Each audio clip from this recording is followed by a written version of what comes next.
Hello बच्चों, कैसे हैं। Next periodic property electronegativity, atomic radius complete कर लिया, आयनाइजेशन एनर्जी कंप्लीट कर ली, इलेक्ट्रॉन एफिनिटी कंप्लीट कर ली। अब इलेक्ट्रोनेगेटिविटी, इलेक्ट्रोनेगेटिविटी क्या होती है, कैसे मेजर की जाती है, किन किन स्केल्स के थ्रू मेजर करी जाती है, फिर इसके फैक्टर्स, फिर इनकी एप्लीकेशंस। तो काफी इंपॉर्टेंट टॉपिक है। इससे आपको केमिकल बॉन्डिंग के बारे में भी काफी कुछ पता चलेगा। We are almost on end. इसके बाद नेचर ऑफ ऑक्साइड्स देखेंगे।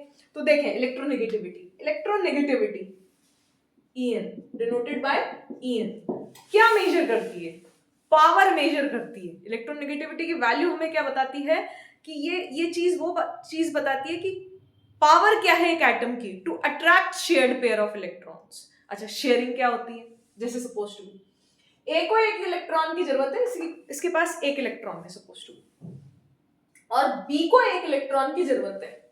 बाकी कितने भी हो, ए में भी कितने हो, लेकिन इनको एक एक इलेक्ट्रॉन की जरूरत है। तो ये क्या करेंगे, अपने एक इलेक्ट्रॉन से इसके एक इलेक्ट्रॉन क्या कर लेंगे, शेयर कर लेंगे। इसे कहते हैं covalent bonding, sharing of electrons. क्या कहते हैं? कोवेलेंट बॉन्डिंग कहते हैं, पढ़ेंगे आगे। ठीक है, तो ये जो एक इलेक्ट्रॉन पेयर है वो शेयर हो गया ए और बी के बीच में। ए और बी के बीच में क्या हो गया, वो शेयर हो गया। अब इन दोनों में से किसकी पावर ज्यादा है? ए की पावर ज्यादा है या बी की पावर ज्यादा है? सपोज टू बी बी की पावर ज्यादा है, सपोज टू बी बी की पावर ज्यादा है। इसका मतलब बी के पास ये इलेक्ट्रॉन पेयर ज्यादा देर तक रहेगा, मतलब ये बीच में नहीं रहेगा एग्जैक्टली, ये इधर ज्यादा, मिड पॉइंट तो ये हुआ, मिड पॉइंट ए बी के पास ज्यादा रहेगा। इलेक्ट्रॉन क्लाउड जो है, या जो इलेक्ट्रॉन पेयर है, वो spend more time towards B, क्योंकि बी की पावर थी उसे अट्रैक्ट करने की। खुद का इलेक्ट्रॉन तो अपने पास रहेगा ही रहेगा, दूसरे का इलेक्ट्रॉन जो इसने शेयर करा था वो भी इसके पास रहेगा। था तो दोनों का हक बराबर इन दोनों इलेक्ट्रॉन्स पे, दोनों एटम्स का बराबर हक था इन दोनों इलेक्ट्रॉन्स पे, लेकिन इस बी ने ज्यादा हक लिया कि तुम मेरे पास रहोगे, तुम्हारा इलेक्ट्रॉन क्लाउड मेरे पास रहेगा। It spend more time towards, ज्यादा टाइम किसके पास रहेगा, बी के पास रहेगा। तो डेफिनेटली ये इलेक्ट्रॉन एक तरीके से इसी के पास आ गया, ज्यादा टाइम रह रहा है, इसी के पास रह रहा है, तो इसी के पास है इलेक्ट्रॉन डेंसिटी, इसी के पास है पूरी की पूरी। तो इस पे पार्शियल नेगेटिव चार्ज और इस पे पार्शियल पॉजिटिव चार्ज आ गया। ए पे क्या आ गया, पार्शियल पॉजिटिव चार्ज, बी पे क्या आ गया, पार्शियल नेगेटिव चार्ज, क्योंकि बी की पावर ज्यादा है to attract shared pair of electrons. पहली बात, यहां पे इन शेयर्ड पेयर ऑफ इलेक्ट्रॉन्स को अट्रैक्ट करने की बात हो रही है। आयनाइजेशन एनर्जी हम एटम की देखते थे, यहाँ पे भी इलेक्ट्रोनेगेटिविटी एटम की देख रहे हैं, बी की, ए की बी की ज्यादा है, ए से इलेक्ट्रोनेगेटिविटी, तो शेयर्ड पेयर ऑफ इलेक्ट्रॉन्स उसके पास रहेंगे, ज्यादा टाइम के इलेक्ट्रॉन क्लाउड बी के पास रहेगा, उस पे पार्शियल नेगेटिव चार्ज रहेगा, ए पे पार्शियल पॉजिटिव चार्ज रहेगा। Is it clear? समझ में आया? आयनाइजेशन एनर्जी भी किसी एटम की थी, बट वो एटम आइसोलेटेड स्टेट में होना चाहिए। इलेक्ट्रॉन गेन एंथैल्पी भी किसी एटम की थी, बट वो एटम भी आइसोलेटेड गैसियस न्यूट्रल एटम, याद आया? बट यहाँ पे बी बॉन्डेड स्टेट में होना चाहिए। इलेक्ट्रोनेगेटिविटी आप तब मेजर कर पाएंगे जब एटम्स बॉन्डेड स्टेट में होंगे, और कैसे बॉन्डेड? कोवेलेंटली बॉन्डेड होंगे। Are you getting? तो कोवेलेंटली बॉन्डेड मतलब इलेक्ट्रॉन पेयर शेयर होगा, इक्वली शेयर होना चाहिए था इन दोनों इलेक्ट्रॉन्स पे। इसका इस ए एटम का भी उतना ही हक होना चाहिए था जितना बी एटम का हक होना चाहिए था, लेकिन बी का हक ज्यादा, बी ने ज्यादा हक लगाया, ज्यादा पावर लगाई to attract that shared pair of electrons. तो इस पे पार्शियल नेगेटिव चार्ज, अगर सपोज टू बी ये पूरा इलेक्ट्रॉन, इसका पूरा इलेक्ट्रॉन इसी पे आ जाता है, तो ये क्या बन जाएंगे, A प्लस बी माइनस, मतलब कोवेलेंट बॉन्ड से ये कैसा बॉन्ड बन गया, आयनिक बॉन्ड बन गया। अब यहाँ पे इलेक्ट्रोस्टैटिक फोर्स ऑफ अट्रैक्शन होगा, कूलम्बिक फोर्स ऑफ अट्रैक्शन होगा, तो यहाँ पे ये आयनिक बॉन्ड बन गया जब ये इलेक्ट्रॉन पूरा का पूरा यहाँ शिफ्ट हो गया। तो पार्शियल नेगेटिव से फुल नेगेटिव चार्ज में चेंज हो गया जब ये इलेक्ट्रॉन पूरा का पूरा बी पे शिफ्ट हो जाएगा। Is it clear? और अगर बी पे शिफ्ट नहीं हुआ, सिर्फ उसे अपने साइड खींचा, तो in the sense partial negative partial positive means B has more electronegativity than A. B has more electronegativity than A. Is it clear? यहां तक समझ में आया आपको? क्लियर है? तो it is the tendency, it is defined as, write down, it is defined as tendency to attract shared pair of electrons towards itself. It is defined, so electronegativity of an atom, definitely of an atom, ठीक है, of an atom is defined as tendency to attract shared pair of electrons towards itself in a covalently bonded molecule. In a covalently bonded molecule AB. Clear है? अगर A की electronegativity ज्यादा है then A partial negative, B partial positive, और अगर B की ज्यादा है, क्लियर है, A B this is partial negative, this is partial positive. ये चीज समझ में आना चाहिए. ठीक है, B की पार्शियल नेगेटिव, A की ज्यादा partial negative. Is it clear? समझ में आया? जैसे HCl है, H को एक इलेक्ट्रॉन की जरूरत है, एक इलेक्ट्रॉन था इसमें, इसको ड्यूप्लेट कंप्लीट करना है, इसको अपना ऑक्टेट कंप्लीट करना है. तो इस इलेक्ट्रॉन और इस इलेक्ट्रॉन ने क्या कर ली? शेयरिंग कर ली. शेयरिंग कर ली, इन दोनों का बराबर हक होना चाहिए था. ये मिड पॉइंट पे होना चाहिए दोनों इलेक्ट्रॉन डेंसिटी की, ये भी एंजॉय कर सके उसे, ये भी एंजॉय कर सके. लेकिन नहीं, क्लोरीन की नियत में खोट आया और उसने इन दोनों इलेक्ट्रॉन्स को अपने साइड अट्रैक्ट कर लिया. अब अट्रैक्ट करते इस पे तो इसी का हक था. एक्चुअली इन दोनों पे दोनों का हक है, इन दोनों इलेक्ट्रॉन्स पे, क्योंकि शेयर किए गए हैं तो इस हाइड्रोजन का भी उतना ही हक है जितना इस क्लोरीन का हक है. क्लियर है? लेकिन इस इलेक्ट्रॉन पे तो ये इलेक्ट्रॉन तो क्लोरीन का था, लेकिन जो ये दूसरा इलेक्ट्रॉन जो हाइड्रोजन का है उसे भी अपने साइड इसने खींचा, पूरे शेयर्ड पेयर ऑफ इलेक्ट्रॉन्स को खींचा, पेयर ऑफ इलेक्ट्रॉन्स को खींचा. तो partial negative, this is partial positive. Is it clear? समझ में आया? यहां तक चीज समझ में आनी चाहिए. ये पार्शियल नेगेटिव है, ये पार्शियल पॉजिटिव है. Is it clear? तो इसका ड्यूप्लेट कंप्लीट हो गया, इसका ऑक्टेट कंप्लीट हो गया. तो इस पे पार्शियल नेगेटिव आया, इस पे पार्शियल पॉजिटिव आया. इसमें एक कोवेलेंट बॉन्ड में, बिकॉज AB की इलेक्ट्रोनेगेटिविटी सेम नहीं है, ये दोनों सेम नहीं है, ये A है, ये B है, इन दोनों की इलेक्ट्रोनेगेटिविटी में कुछ डिफरेंस होगा. उनकी वैल्यूज अभी डिस्कस करते हैं. तो इनकी इलेक्ट्रोनेगेटिविटी की वैल्यू में डिफरेंस होने की वजह से एक कोवेलेंटली बॉन्डेड मॉलिक्यूल में जो बॉन्ड कोवेलेंट थी, कोवेलेंट बॉन्ड आयनिक में चेंज हो गई. मतलब कोवेलेंट बॉन्ड में आयनिक कैरेक्टर आने लग गए because of difference in electronegativity in A and B. Because of difference in electronegativity of A and B क्या होने लगा? इस कोवेलेंट बॉन्ड में आयनिक कैरेक्टर डेवलप होने लगे, क्योंकि पार्शियल पॉजिटिव और पार्शियल नेगेटिव चार्ज डेवलप होने लगा because of difference in electronegativity. Is it clear? समझ में आया? इसका मतलब कोवेलेंट बॉन्ड जब अगर दो डिफरेंट एटम्स के बीच में होगी, कोवेलेंट बॉन्ड जब डिफरेंट एटम्स के बीच में होगी तो उसमें आयनिक कैरेक्टर जरूर होंगे. क्लियर है? और आयनिक बॉन्ड में भी कोवेलेंट कैरेक्टर होते हैं. इसका मतलब कोई भी chemical bond, whether it's covalent और आयनिक, वो 100% नहीं है. मतलब ये 100% कोवेलेंट नहीं है. ये जो कोवेलेंट बॉन्ड है वो 100% कोवेलेंट बॉन्ड नहीं है. इसमें कुछ आयनिक कैरेक्टर डेवलप हुए because of difference in electronegativity. वही मेजर करना है हमें. What is the difference in electronegativity की वजह से कितने आयनिक कैरेक्टर डेवलप हुए. तो इलेक्ट्रोनेगेटिविटी डिफरेंस हमें पता होना चाहिए. इलेक्ट्रोनेगेटिविटी एक बहुत इंपॉर्टेंट कंसेप्ट है जिससे कि हम आयनिक कैरेक्टर पता कर सकते हैं, कि परसेंटेज ऑफ आयनिक कैरेक्टर पता कर सकते हैं एक कोवेलेंट बॉन्ड में. डाइपोल मूवमेंट भी के थ्रू भी परसेंटेज आयनिक कैरेक्टर पता हो सकता है. एक हेनी स्मिथ फॉर्मूला पढ़ेंगे एप्लीकेशंस ऑफ इलेक्ट्रोनेगेटिविटी में, उसके थ्रू भी पता कर सकते हैं कि कितना आयनिक कैरेक्टर आया इसमें. 100% कोवेलेंट नहीं है ये. इसमें 10% आयनिक कैरेक्टर आए, 20% आए, 50% आए आयनिक कैरेक्टर, वो हमें पता करना है. क्लियर है? इसी तरीके से कोई आयनिक बॉन्ड भी 100% आयनिक नहीं होता. कोई भी आयनिक बॉन्ड 100% आयनिक नहीं होता. उसमें कुछ ना कुछ कोवेलेंट बॉन्ड कैरेक्टर्स होते हैं. फजान्स रूल में पढ़ेंगे अपन, ठीक है, और उसे मेजर नहीं कर सकते बट उसे फजान्स रूल में पढ़ेंगे बहुत अच्छे से एडवांस केमिकल बॉन्डिंग में. और कोई भी केमिकल बॉन्ड अगर दो डिफरेंट एटम्स में है, इवन सेम एटम में भी, very important, even same atom में भी, यहाँ पे एट एन इंस्टेंट यहाँ पे पार्शियल पॉजिटिव और पार्शियल नेगेटिव होगा. That is instantaneous dipole, induced dipole की वजह से चार्जेस डेवलप होंगे. London dispersion forces, van der Waals forces भी बहुत अच्छे से पढ़ेंगे केमिकल बॉन्डिंग में. तो यहाँ पे भी टेम्परली यहाँ पे partial positive partial negative charge develop होगा. यहाँ तो कॉमन रहेगा पार्शियल नेगेटिव पार्शियल पॉजिटिव, लेकिन यहाँ पे टेम्परली यहाँ पे पार्शियल पॉजिटिव, यहाँ पे पार्शियल नेगेटिव. अगर एवरेज टाइम में देखें तो यहाँ पे भी जीरो चार्ज मिलेगा, यहाँ पे भी जीरो चार्ज मिलेगा. As a whole it is almost 100% covalent bond, लेकिन एट एन इंस्टेंट कुछ आयनिक कैरेक्टर डेवलप होते हुए मिलेंगे, पार्शियल पॉजिटिव और पार्शियल नेगेटिव। लेकिन यहाँ पे हमें जब भी दो डिफरेंट एटम्स होंगे तो वो जो केमिकल बॉन्ड होगा, वो जो कोवेलेंट बॉन्ड होगा, वो 100% कोवेलेंट नहीं होगा, उसमें कुछ ना कुछ आयनिक कैरेक्टर होंगे because of difference in electronegativity. हमारा मेन पॉइंट ये है, because of difference in electronegativity there is some ionic character between the two atoms in a covalent bond. Is it clear? समझ में आया यहां तक? ठीक है।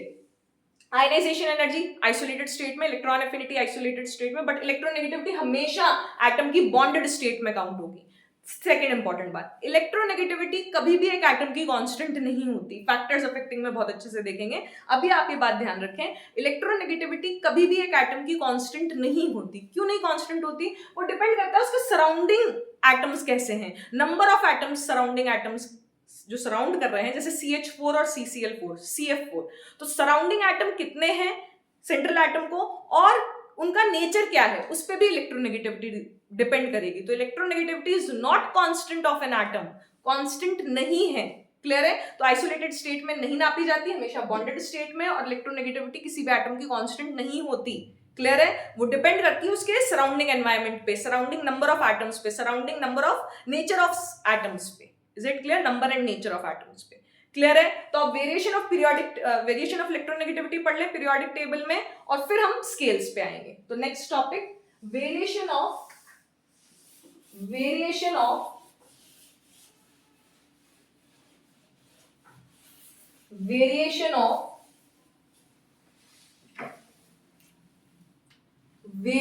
Of electronegativity in periodic table. Electronegativity का क्या वेरिएशन होगा पीरियोडिक टेबल में? Is it clear? तो देखिए, अगर हम पीरियोडिक टेबल में बात करें तो लेफ्ट टू राइट की बात करते हैं अलोंग पीरियड। ठीक है, लेफ्ट टू राइट जाने पे जेड इफेक्टिव बढ़ रहा है, जेड इफेक्टिव बढ़ रहा है तो क्या होगा? न्यूक्लियस का फोर्स ऑफ अट्रैक्शन बढ़ रहा है आउटरमोस्ट इलेक्ट्रॉन्स पे, तो वहीं पे तो वो जो आउटरमोस्ट इलेक्ट्रॉन है वही तो बॉन्डेड स्टेट में होगा किसी और इलेक्ट्रॉन, एडजेसेंट एटम के इलेक्ट्रॉन के साथ में, तो इस पे भी फोर्स ऑफ अट्रैक्शन बढ़ रहा है क्योंकि तो बॉन्डेड हो चुके। क्लियर है? तो जेड इफेक्टिव बढ़ा तो फोर्स ऑफ अट्रैक्शन बढ़ा, फोर्स ऑफ अट्रैक्शन बढ़ा तो इलेक्ट्रोनेगेटिविटी बढ़ी। तो electronegativity gradually increases, electronegativity gradually increases from left to right, electronegativity gradually increases from left to right. Is it clear? समझ में आया यहां तक?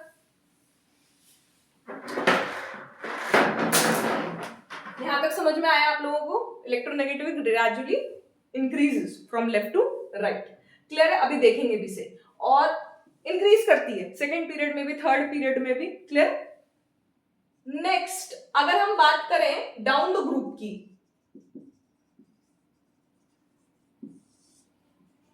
ठीक है, तो डाउन द ग्रुप में अगर हमें देखें तो डाउन द ग्रुप में नंबर ऑफ शेल्स का डोमिनेटिंग इफेक्ट है then Z effective. Z effective भी बढ़ रहा है, नंबर ऑफ शेल्स भी बढ़ रहे हैं, बट नंबर ऑफ शेल्स का डोमिनेटिंग इफेक्ट है इसलिए साइज बढ़ रहा है। तो न्यूक्लियस की आउटरमोस्ट इलेक्ट्रॉन से दूरी क्या हो गई? बहुत ज्यादा बढ़ गई।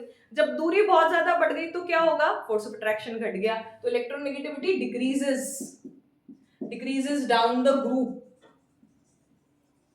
ये तो रेगुलरली इंक्रीज करती है लॉन्ग पीरियड तो, बट यहां पे electronegativity decreases down the group but with some exceptions. कुछ एक्सेप्शंस आएंगे क्योंकि 4f सीरीज आएगी। क्लियर है? जैसे बैंगन, आलू, गोभी इन थैली में, यहां पे 4f आ जाएगा, यहां पे 3d आ जाएगा, यहाँ पे 4d आ जाएगा, यहाँ पे 5d और 4f आ जाएगा। इन सब की शील्डिंग क्या है? पुअर। शील्डिंग इफेक्ट पुअर होने की वजह से जेड इफेक्टिव क्या हो जाएगा? बहुत ज्यादा बढ़ जाएगा। जेड इफेक्टिव बढ़ते ही इलेक्ट्रोनेगेटिविटी बढ़ जाएगी। तो यहाँ पे ध्यान रखें इसका ऑर्डर, बोरोन की सबसे ज्यादा, फिर पूरा उल्टा लिखना है ऑर्डर। आप क्या करो, पूरा उल्टा लिख दो, थैलियम की ज्यादा, फिर इंडियम की। इसमें कोई निमोनिक्स में कोई ट्रिक नहीं बता रही याद करने की, आप सीधा की बोरोन की सबसे ज्यादा, ठीक है, डाउन द ग्रुप डिक्रीज होगी, और फिर थैलियम से पूरी लगातार, थैलियम की ज्यादा, फिर इंडियम की, फिर गैलियम की, फिर एल्यूमिनियम की। इसी तरीके से कहे शिवजी सुने पार्वती में, कहे के बाद लेड आ जाएगा, और फिर शिवजी सुने पार्वती इन सब की बराबर होती है, ज्यादा डिफरेंस नहीं होता। इसकी 1.9 होती है, उसकी 1.8 होती है। आप एनसीईआरटी का डेटा उठा के देख लें, तो सिलिकॉन, जर्मेनियम, टिन तीनों की बराबर होती है और कार्बन के बाद लेड की होती है। Is it clear? इसी तरीके से नाना, पाटेकर, ऐश्वर्या, सब, भिकारी। तो ये सब और भिकारी या बीमार एंटीमनी और बिस्मथ की बराबर होती है, बाकी इन तीनों की डिक्रीज होगी, रेगुलरली डिक्रीज होगी डाउन द ग्रुप, और बाकी सब में जो नॉर्मल ओल्ड स्टाइल से टीपो और फिर कल बाहर आई आंटी। क्लियर है? तो ये आपको ध्यान रखना है, बस ये दो ही इंपॉर्टेंट है, 13th और 14th ग्रुप। बाकी हाँ, लिथियम सोडियम पोटेशियम की बात करते हैं तो लिथियम सोडियम पोटेशियम में नॉर्मल है, जैसे कि देखें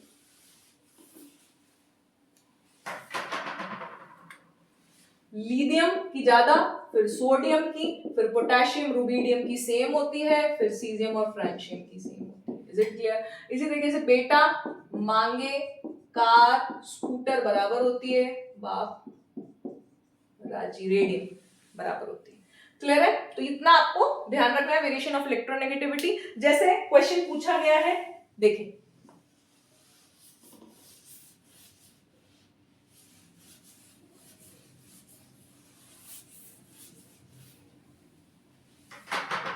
जैसे क्वेश्चन पूछा गया है कार्बन, फॉस्फोरस, आर्स, एंटीमन, एस्टिटीन सॉरी और ब्रोमीन, इनमें बताओ। तो मैंने आपको शॉर्ट में भी बता दिया है, फिर और बता देती हूँ। जैसे लिथियम है, बेरिलियम है, बोरोन है, कार्बन है, नाइट्रोजन है, ऑक्सीजन है, फ्लोरीन है। इसकी हमें पोलिंग स्केल पे इलेक्ट्रोनेगेटिविटी याद रखनी है। हाँ, हमें अगर कुछ काम में लेना है, क्योंकि इलेक्ट्रोनेगेटिविटी बहुत इंपॉर्टेंट है, किसकी इलेक्ट्रोनेगेटिविटी ज्यादा है, किसकी इलेक्ट्रोनेगेटिविटी कम है, ऑर्गेनिक में भी काम आएगा, फिजिकल में भी काम आएगा, इनऑर्गेनिक में भी काम आएगा। तो आप पोलिंग स्केल पे इलेक्ट्रोनेगेटिविटी, पोलिंग स्केल पे वेरी इंपॉर्टेंट, पोलिंग स्केल के बेसिस पे अभी हम स्केल से डिस्कस करने जा रहे हैं, तो इलेक्ट्रोनेगेटिविटी पोलिंग स्केल पे हमें देखनी है। और पोलिंग ने अपने हिसाब से फ्लोरीन को 4 नंबर दे दिया, 4.4 नंबर दे दिया। क्लियर है? फ्लोरीन को इलेक्ट्रोनेगेटिविटी में अब 0.5 कम करते जाओ, 0.5 कम करते जाओ, 0.5 कम करते जाओ, 0.5 कम करते जाओ, 0.5 कम करते जाओ। Is it clear? समझ में आया? क्लियर है? इसी तरीके से chlorine, sodium, magnesium, aluminium, silicon, phosphorus, sulphur. Clear है? अब यहां पे देखें, यहां पे इसकी 3, ठीक है, यहां पे पहले 0.5 का गैप ले, ठीक है, फिर इसकी 2.1, फिर 0.4 का गैप ले, 0.5 जो ऊपर था 0.5 याद रह जाएगा, फिर 0.4, फिर 0.3 और फिर 0.3 चलता जाएगा। और देखो बेरिलियम और एल्यूमिनियम की डायगोनल रिलेशनशिप की वजह से सेम इलेक्ट्रोनेगेटिविटी आई, बेरिलियम और एल्यूमिनियम की same electronegativity I based on diagonal relationship, ठीक है, 0.3, फिर इसकी 0.2 और इसकी 0.9, वही देखो अंतर कितना है, 0.3। क्लियर है? तो इतना याद होना चाहिए। फिर कल बाहर आई आंटी। अच्छा, यहाँ पे डिफरेंस कितना लग रहा है आपको? 1, तो यहाँ पे डिफरेंस आप 0.123 ध्यान रखना डिफरेंस में, ठीक है। यहाँ पे 2.8 होती है इसकी, ठीक है, फिर इसकी 2.5, 0.3 और इसकी 2.2, ये भी 0.3। क्लियर? एक्चुअली इसको एनसीईआरटी में तो आयोडीन की 2.7 दे रखी है, बट आप ऑलमोस्ट 2.6, 2.7, अगर आपको एनसीईआरटी के अकॉर्डिंग चलना है तो ये 2.7 दे रखी है, बट ठीक है, आप क्या करो, कार्बन ऑलमोस्ट सेम इलेक्ट्रोनेगेटिविटी आएगी कार्बन की, ठीक है, सल्फर की और आयोडीन की। इसकी 2.5 है, इसकी 2.58 दे रखी है एनसीईआरटी में, और इसकी 2.7 दे रखी है। मैं इसको भी 2.5 इसीलिए लिखा था कि ऑलमोस्ट सेम है, आपको ध्यान रह जाएगा। Is it clear? ये चीज समझ में आई? अब क्वेश्चन पूछा जा चुका, ये अभी 2023 जेईई मेंस में, कार्बन, फास्फोरस, एस्टिटीन और ब्रोमीन की किसकी ज्यादा है, तो इसकी तो 2.1 है, हाइड्रोजन और फास्फोरस दोनों की 2.1 है। एक्चुअली अभी आप इलेक्ट्रोनेगेटिविटी का डेटा ऐसे याद कर लीजिए, जब मैं केमिकल बॉन्डिंग धीरे धीरे पढ़ाऊंगी ना, तो आपको pH3 एक मॉलिक्यूल बताऊंगी, फॉस्फीन, उसमें यहाँ पे फास्फोरस पे पार्शियल नेगेटिव चार्ज बताऊंगी। क्लियर है? तो मतलब प्रैक्टिकली देखा जाए तो फास्फोरस की इलेक्ट्रॉन अट्रैक्टिंग पावर ज्यादा है देन फास्फोरस की हाइड्रोजन के कंपैरिजन में, तो इसकी इलेक्ट्रोनेगेटिविटी हम ज्यादा बोलेंगे। वैल्यूज सेम आ रही है, एनसीईआरटी में 2.1 दे रखी है, बट फास्फोरस की ज्यादा है, तो धीरे धीरे जब आप प्रैक्टिस करेंगे ना तब आएगा। अभी आप वैल्यूज, अभी आप जो बिल्कुल नया बच्चा है उसके लिए तो बहुत डिफिकल्ट है, तो आप पहले पढ़े, ठीक है। इसी तरीके से ये मैंने आपको बता दिया कि ऑलमोस्ट सेम है। इसी तरीके से नाइट्रोजन और क्लोरीन, है ना, ऐसे ऐसे देखना पड़ता है सब चीजें। अच्छा, एनसीईआरटी में इसकी 3.2 दे रखी है, इसकी 3 दे रखी है, तो ऑलमोस्ट सेम है, ठीक है। अब अगर पूछा जाए बाय चांस, ऐसे पूछेंगे नहीं बट जेईई मेंस में पूछ लिया जाए कि क्लोरीन की और नाइट्रोजन की किसकी इलेक्ट्रोनेगेटिविटी ज्यादा है, तो आप क्लोरीन आंसर देंगे। क्लियर है, क्योंकि एनसीईआरटी में 3.2 दे रखी है क्लोरीन की, तो आप 3.2 आंसर देंगे। लेकिन प्रैक्टिकली क्या देखा गया है, जब आप हाइड्रोलिसिस कराते हैं NCl3 का, अब ये भी अभी पढ़ेंगे, अभी कोई मतलब नहीं है बताने का, तो इस पे पार्शियल पॉजिटिव आता है, इस पे पार्शियल नेगेटिव, क्योंकि नाइट्रोजन का साइज छोटा है, तो प्रैक्टिकली नाइट्रोजन की इलेक्ट्रोनेगेटिविटी ज्यादा आती है। तो अभी आप इतने में ना पढ़े, ये जब मैं पढ़ाऊंगी तब अपन देखेंगे। अभी आप सिर्फ और सिर्फ इसकी 3 है, इसकी 3.2 है, अगर आपसे कोई पूछे तो।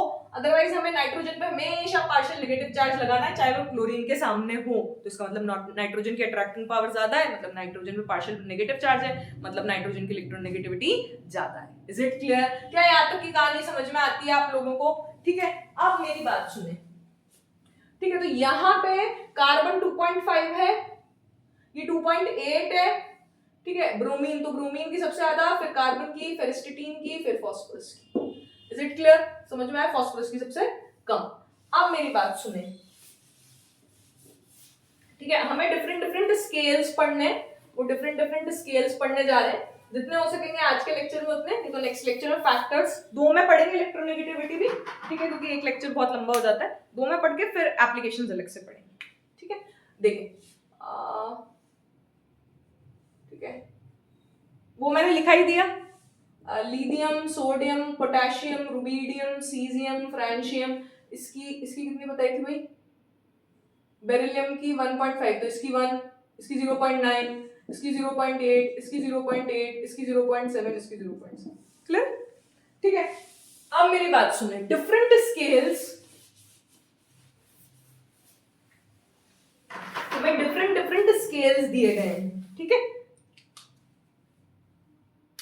डिफरेंट स्केल्स दिए गए हैं to measure, different scales to measure electronegativity values, ठीक है। तो फर्स्ट स्केल हमें पढ़ना है, वही बहुत इंपॉर्टेंट है, पॉलिंग स्केल, और उसी के बेसिस पे हमें सारी वैल्यूज याद रखनी है, तो पॉलिंग स्केल, ठीक है। इसमें हमने रिलेट करना है बॉन्ड एनर्जी का data with difference in electronegativity. क्या बोला मैंने? This scale is used to, this scale is used to, किस लिए? To make the relationship between, to make the relation between bond energies of AB molecule to the difference in electronegativities, to the difference in electronegativities of A and B, to the difference in electronegativities of, to the difference of electronegativity, to the difference in electronegativities of A and B। तो ये एक relation, to make the relation between bond energies of A and B, जैसे A B है, इसकी electronegativity अगर ज्यादा है B की, तो इसमें पार्शियल नेगेटिव चार्ज। अब डेफिनेटली अगर मैं इसको कोवेलेंट बॉन्ड मानती, हाइपोथेटिकल 100%, हाइपोथेटिकल होता नहीं है, हाइपोथेटिकल मतलब जो चीज नहीं होती हो, हमने मानी 100%, अगर इसे कोवेलेंट बॉन्ड माने, 100% कोवेलेंट बॉन्ड माने इसे, तो इसकी बॉन्ड एनर्जी कितनी आएगी? Bond energy of, bond energy पूरा लिखो यार, है ना, bond energy of AB molecule is square root of energy of A2 molecule into energy of B2 molecule, ठीक है। what is EA2? EA2 is energy of A2 molecule, what is EBV or EB2 is energy of B2 molecule,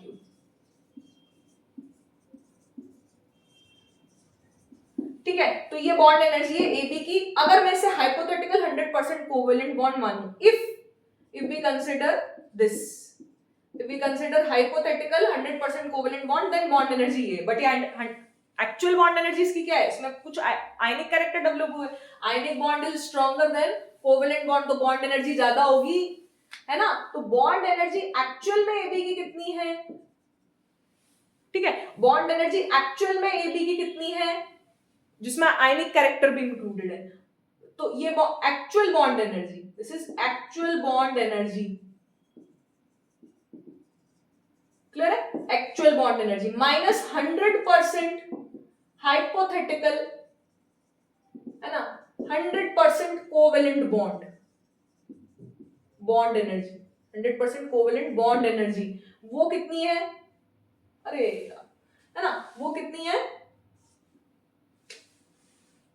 ठीक है, तो वो कितनी है भाई, इसको मैं नीचे लिखना था, square root of bond energy of A2 into energy of B2, ये क्या है, एक्चुअल बॉन्ड एनर्जी ये है अगर हम उसमें आयनिक कैरेक्टर ढूंढ लेते हैं तो, और ये क्या है, एनर्जी ऑफ 100% हाइपोथेटिकल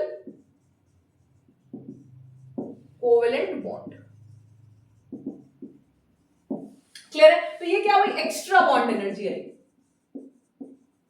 ये क्या आई, एक्स्ट्रा बॉन्ड एनर्जी आई, जिसे हम डेल्टा से डिनोट करते हैं, किससे डिनोट करते हैं, डेल्टा से, इस डेल्टा को बोलते हैं covalent ionic resonance energy, covalent ionic resonance energy, इसका मतलब आसान भाषा में कि भाई इसमें ए बी मॉलिक्यूल में अगर मैं इसे 100% कोवेलेंट मानूं तो कुछ एनर्जी होगी उसकी, वो ये है, और अगर इसमें मैं पार्शियल पॉजिटिव, जो कि एक्चुअल में उसकी बॉन्ड एनर्जी हमें दिखेगी, जो एक्सपेरिमेंट से हम लाएंगे, वो एक्चुअल बॉन्ड एनर्जी ये है, तो हमने तो अगर उसे कोवेलेंट माना तो ये आई थी, लेकिन वो कोवेलेंट नहीं है, एक्चुअल में उसमें कुछ ज्यादा है, तो डिफरेंस क्या हुआ, आयनिक कैरेक्टर, कितने आयनिक कैरेक्टर आए, और वो आयनिक कैरेक्टर किसकी वजह से आए, डिफरेंस इन इलेक्ट्रोनेगेटिविटी की वजह से, डिफरेंस इन इलेक्ट्रोनेगेटिविटी की वजह से, तो ये जो डेल्टा है ना वो डायरेक्टली प्रोपोर्शनल होगा चाहे ए चाहे काई, क्लियर है, तो chi A minus chi B, इसको इलेक्ट्रोनेगेटिविटी को डिनोट करते हैं चाय, काई, बोलने में आप चाय बोलोगे क्योंकि CH है, लेकिन it's pronounced as chi, clear है, तो chi A minus chi B, electronegativity of A minus electronegativity of B, ये डिफरेंस जितना ज्यादा होगा,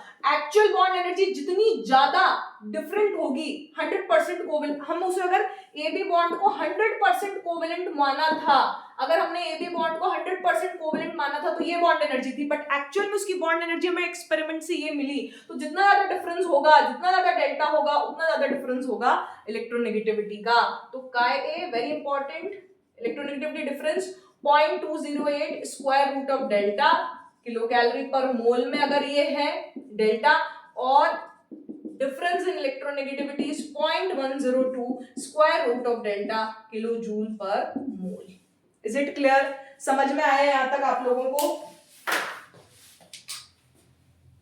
क्लियर है यहां तक क्लियर है, ठीक है, ये चीज क्लियर है, अब इनके क्वेश्चंस आपको जैसे ही चैप्टर कंप्लीट होगा, नोट्स बन चुके हैं तो नोट्स आपको अपलोड हो जाएंगे टेलीग्राम चैनल पे, तो क्वेश्चंस आपको साइड बाय साइड वहीं मिल जाएंगे, ठीक है, तो नोट्स में मिलेंगे आपको क्वेश्चंस, तो ये दो इक्वेशंस आप ध्यान रखिएगा, ठीक है, 0.208 square root of delta, 0.102 square root of delta, और डेल्टा क्या है, डेल्टा ये है,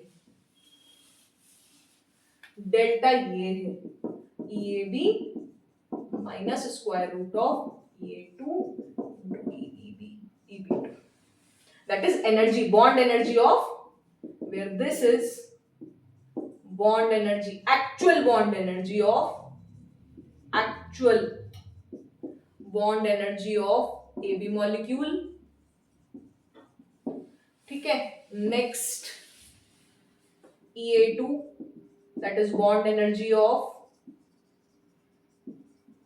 A2 molecule, and similarly EB2 is bond energy of B2 molecule, clear है, तो 0.208, अच्छा 1 इलेक्ट्रॉन वोल्ट पर एटम, ये कई बार 96.5 किलो जूल पर मोल, ठीक है, and is equals to 23.06 kilo calorie per मोल, ठीक है, 1 electron volt is equals to 1 electron volt पर एटम 23.06 किलो कैलोरी पर मोल, 96.5 किलो जूल पर मोल, तो डेल्टा ये है, कोवेलेंट आयनिक रेजोनेंस एनर्जी ये EAB minus square root of EA2 into EB2, clear है, जैसे अगर आपको ये डेटा दे रखा हो, इलेक्ट्रोनेगेटिविटी ऑफ ए दे रखा हो, इलेक्ट्रोनेगेटिविटी ऑफ बी दे रखा हो, तो डेल्टा पता कर सकते हैं, अगर आपको बॉन्ड एनर्जीज दे रखी हैं, आपको ये बॉन्ड एनर्जी दे रखी है, ये बॉन्ड एनर्जी, ये बॉन्ड एनर्जी, और एक की इलेक्ट्रोनेगेटिविटी दे रखी है तो दूसरे की इलेक्ट्रोनेगेटिविटी दे रखी, पता कर सकते हैं। तो कैसे देखते हैं, जैसे calculate the electronegativity of carbon if bond energy of H2 molecule is 104.2 kilocalorie per mole. Clear? Bond energy of Cc is 83.1 kilocalorie per mole. Clear? Bond energy of CH is 98.8 kilocalorie per mole. Clear? Calculate the electronegativity of hydrogen is 2.1. Clear? तो इस तरीके से आप पता कर सकते हैं। Is it clear? समझ में आया आप लोगों को? तो इस तरीके से पता कर सकते हैं। अब पोलिंग स्केल तो ये था, ठीक है, और पोलिंग स्केल में ये आप पता करेंगे आपको आ जाएगा, ठीक है। अब नेक्स्ट स्केल है मुलिकन्स स्केल, जो कि काफी इंपॉर्टेंट है, ठीक है। अब पहली बात, फ्लोरीन मोस्ट इलेक्ट्रोनेगेटिव एलिमेंट है, पोलिंग स्केल के अकॉर्डिंग हमें याद करना है 4 मोस्ट इलेक्ट्रोनेगेटिव एलिमेंट है पीरियडिक टेबल में, और सीजियम लीस्ट इलेक्ट्रोनेगेटिव है विद वैल्यू ऑफ 0.7। तो हमें दोनों वैल्यूज याद रखनी है, हाइड्रोजन की भी याद रखनी है 2.1, ऑक्सीजन की भी याद रखनी है 3.5, बाकी तो सब अपने आप निकल जाएंगे, ठीक है। 0.5 कम करके मुलिकन्स स्केल क्या कहता है और मुलिकन्स और पॉलिंग्स में रिलेशन क्या है, ये सब चीजें हमें डिस्कस करनी है। लिख लिया क्वेश्चन, आप वैल्यूज पुट करेंगे और आपको आंसर मिल जाएगा।